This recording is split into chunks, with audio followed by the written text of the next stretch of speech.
description about how to use theatrical characters such as Red Rebels as an action strategy. So Red Rebels are an Extinction Rebellion character that was developed in 2019 and used internationally in the climate movement.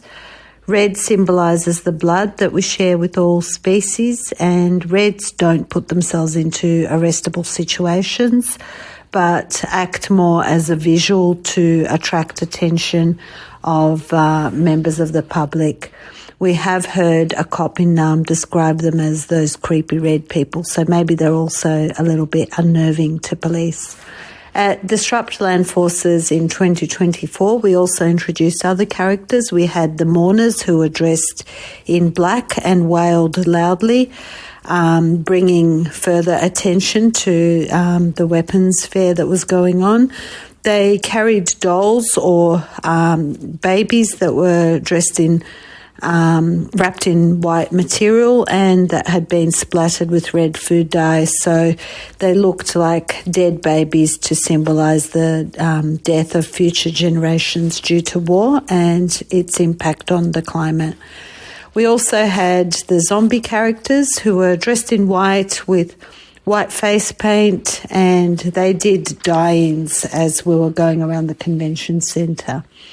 So how were these characters being used? They were drawing attention of the public through their theatrics and also creating an emotional response. So we had one member of the public who actually even started crying watching all the wailing and the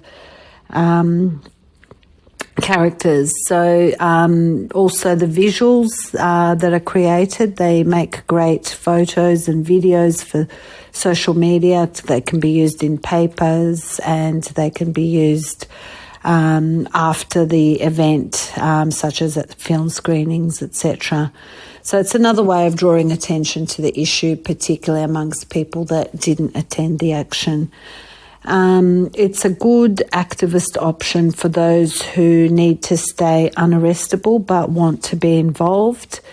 Red Rebels are traditionally also used as a way of bearing witness to arrests. So we have had people say that when they're getting taken away by police, that having the Red Rebels watching is comforting.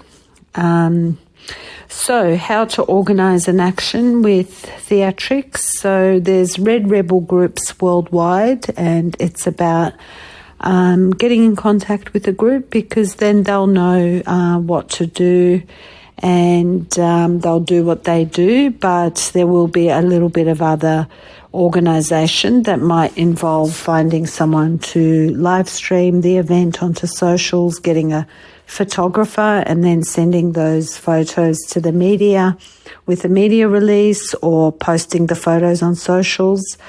It's also good to find a filmmaker to come along and make a short film which can be used on socials or screenings after the action is over. And finally, it may be required to find a minder, although Red Rebels usually have one.